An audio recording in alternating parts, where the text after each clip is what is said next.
Hello, and welcome to the first week of our Quest worship series. My name is Annalisa Hunter, and I serve as pastor here at Swamico Church. Who goes on quests these days? When I hear the word quest, I think of the Middle Ages. I think about knights in shining armor riding off to find the Holy Grail, or maybe go on pilgrimage to Jerusalem. Now, when I bring up the Holy Grail, then I start thinking about Indiana Jones and the adventures that he went on, including he also tried to find the Holy Grail. And last night, my husband and I watched a new movie, Fountain of Youth, and the group of people was on another quest to find adventure and treasure. I think for us today, when we think of going on a quest, it's flying off to a cruise, to someplace new, or an island that we enjoy going to every year.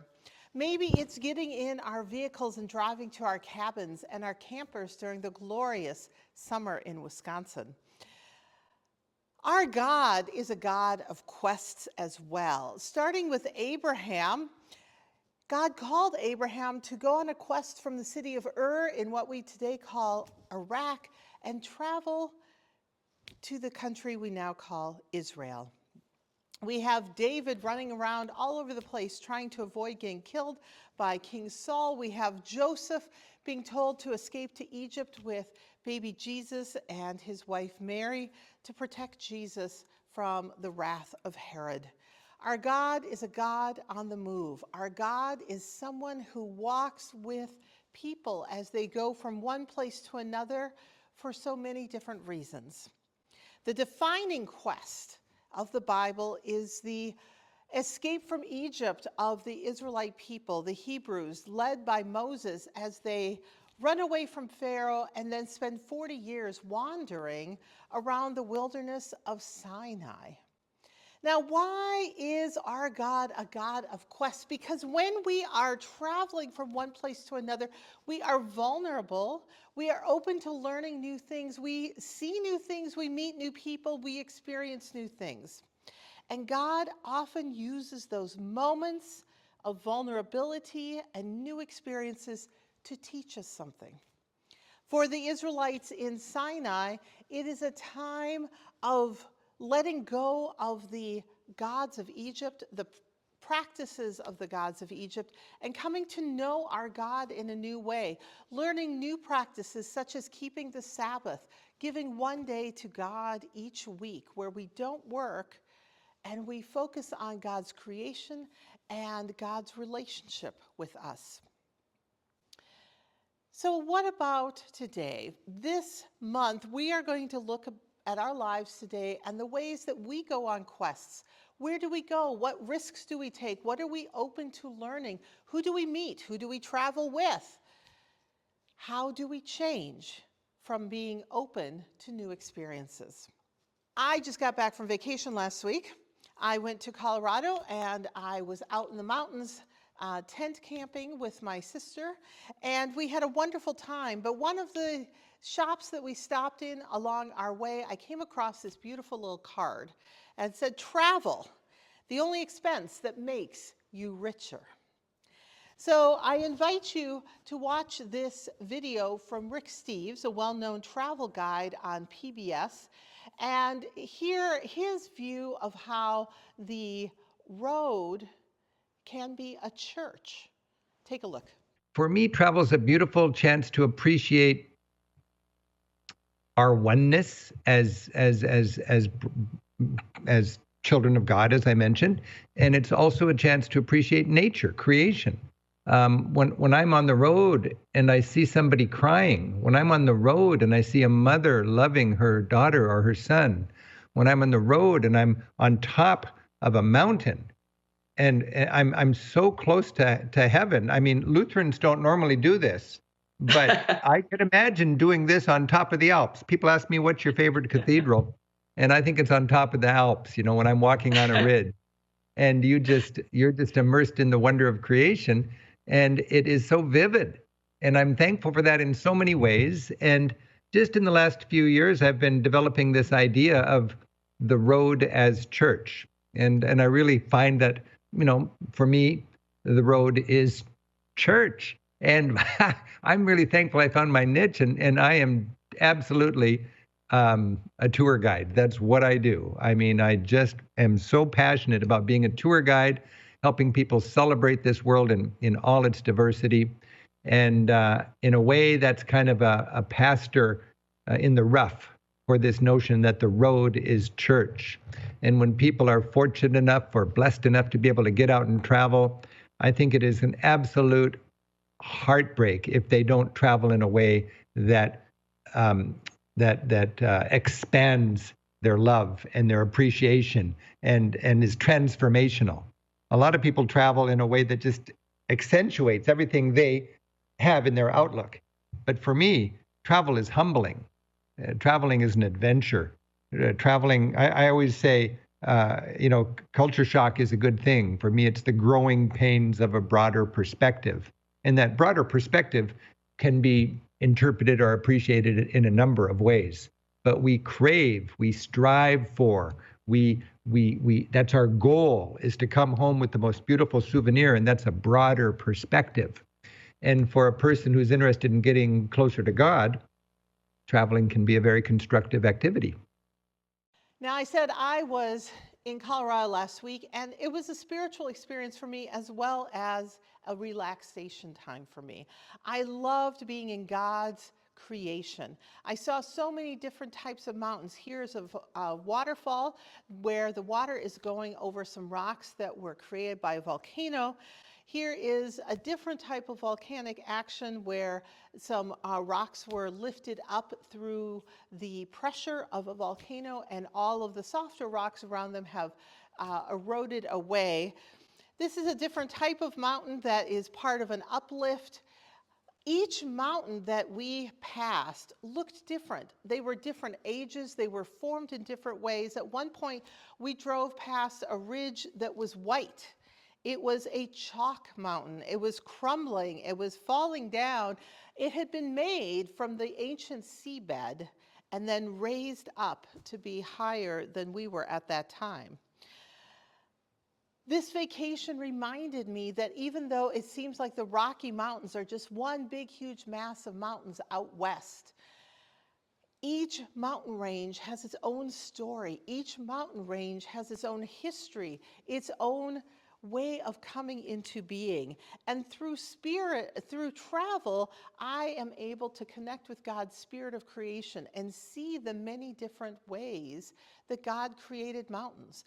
I was inspired to get some watercolor pencils and some paints and to do some sketches and some paintings.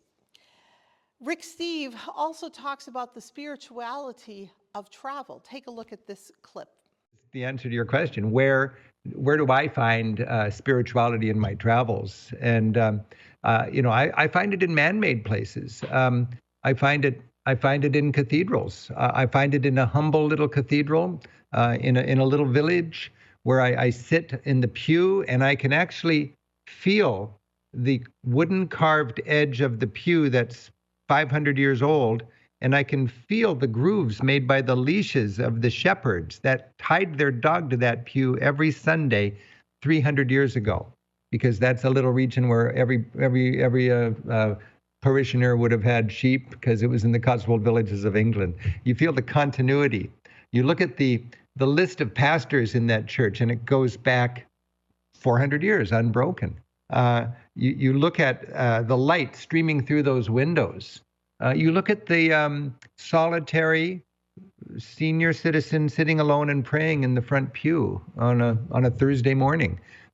You just feel that richness. That's a humble church. And then I just love going into the grandiose churches.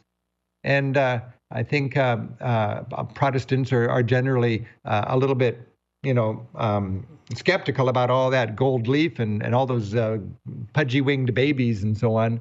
But I've learned that if I can park my Protestant sword at the door when I go to St. Peter's Basilica and go in there, not as an angry Lutheran, but as a temporary Roman Catholic, it's a glorious experience. And for me, St. Peter's Basilica, the most beautiful and breathtaking church on earth, is a mark of people's love of God. and all that they want to do to glorify God. And sometimes, you might say, well, there's better ways to glorify God than to lavish all sorts of mosaics on the wall. But I'm not going to be critical about that. I'm just going to say, this is gorgeous and I can get it. So there's lots of ways that you can see how people have praised God, and I'm inspired by that. Music, Martin Luther liked to say, I think he didn't originate this, but he liked to say, when you sing, you pray double. And music in my own faith walk has been really helpful. And I love the thought that for centuries, music has helped people get closer to God. And of course, when you feel the power of nature, you feel close to God. So for me, lighting a candle in a Greek Orthodox church, surrounded by incense. But the priest there asked me, "Do you appreciate incense?" And he wanted me to understand the importance of incense in a Greek Orthodox style. And I said, "No, tell me about it." And he said, "It's a very important part of the recipe for the Mass, and they'll have a different incense at different places in the Mass, and this incense floats like a ethereal sea around the altar, and it contributes to the atmosphere." And I thought, wow, I've been for decades worshiping in churches, and it never occurred to me that incense could accentuate the mood and the thoughtfulness and the emotion of it. And I just love traveling and being reminded we can never run out of ways to broaden our understanding of our faith, and we can never run out of ways to get closer to God. Now, Rick Steves has been talking about his favorite cathedral being the Alps, where he feels like raising his hands to God when he is walking along a ridge in the Alps. He also talks about how he feels a different kind of connection in St. Peter's. Even though he is a Lutheran Protestant, he can appreciate the connection to God that Roman Catholics have through the Basilica of St. Peter's in Rome. Rick Steves also talks about the culture shock that comes from travel. I remember when I moved from Minnesota to Wisconsin, I got all excited going to school because the kids lined up to go to the bubbler. I didn't know what a bubbler was, and I was really hoping this meant it got soda pop out of it, and I was very disappointed to discover it was simply a water fountain. But I have traveled overseas, and there's different foods, there's different rhythms, there's different ways of getting on buses and trains. There are different ways of engaging with the people around you, different languages, different words, different ways of doing everything. And as we travel, we see God in the people we meet. We see God in the creation that we travel through. Rick Steves says that the opposite of fear is understanding. And travel is one of those ways that we grow in understanding and manage to diminish the fear that we may be feeling. So why do we travel? Some of us are focused on vacation. We need some time away. Some of us are focused on comfort and relaxation. Some of us take time to travel in order to connect with God, with creation, with other peoples and cultures. So what is your happy place? When you think of going on a quest, why are you thinking about it? Where do you want to go and why? Is it geography, people, food, activity, or is it God and spirituality? I think this is one of the things that we should be thinking about this month as we get ready to travel for our summer vacations or our summer activities. Why are we traveling? What do we hope to gain? And are we open to considering that we might see God in a new way? Because sometimes I feel like we take the summer off from God here in Wisconsin. We are in God's creation, but it seems like we set church aside, we set God aside so that we can spend every weekend out in God's creation. Maybe it's by a lake, maybe it's in the woods, maybe it's with friends and family, maybe it's sporting events, but how many of us don't give God much time during our summer activities? As we go forth this summer, I encourage us to take a devotional along, put the Bible on your phone and read along, bring a journal or a sketch pad. Maybe you find a podcast to follow along in the car while you are driving. Our church is doing something special this summer that we haven't done for a number of years. We are sending a team of people to another place on a quest to meet our neighbors and to see how God is at work in another place. Our serve team has 23 people who are going to Detroit, Michigan. We will be based at Metropolitan United Methodist Church, which is in central Detroit. This is a different city. It has different needs and has different cultures. One night we'll be going to a Tigers game, Major League Baseball, to be part of the sports culture of the city of Detroit, which makes some of our members who are from Michigan very happy going on this trip. But we have people who are Gen Zers, we have millennials, we have Gen Xers, we have baby boomers going. We have a wide range of ages, we have a wide range of experiences. We are going to be getting to know each other because we're from 8 different churches across the state of Wisconsin. And one of the big things that we are holding on to as we prepare for this trip is the reality that we are not the saviors in this situation. We are not coming in to save this neighborhood. This neighborhood has been working to move forward as their lives have changed, as the economy of Detroit has changed over the last couple of generations. God is already at work in Detroit. We are simply the latest hands and feet that God has called to go and work alongside the people of this community. There are volunteers who've been going since 2006 to this project. There will be volunteers following us this summer. We are going to do a small amount, but we are doing it with our eyes open and our hearts open to see God in new ways. And we are hoping that when we come back, we will see our communities with new eyes, with new hearts. We will be able to see the ways that God is at work in our communities and the ways that God is calling us to continue that work with our efforts. As you listen to Rick Steves this month, he's going to talk about a lot of benefits to travel, honesty, authenticity. We become more tolerant. But I want you to take a moment and jot down on a piece of paper or on a journal, what is it that you want to travel for? What are you willing to take a risk to step out on a new adventure like Abraham did? What are you willing to do to open yourself to the ways that God is at work in our world today and the ways that God wants us to be a partner in that work?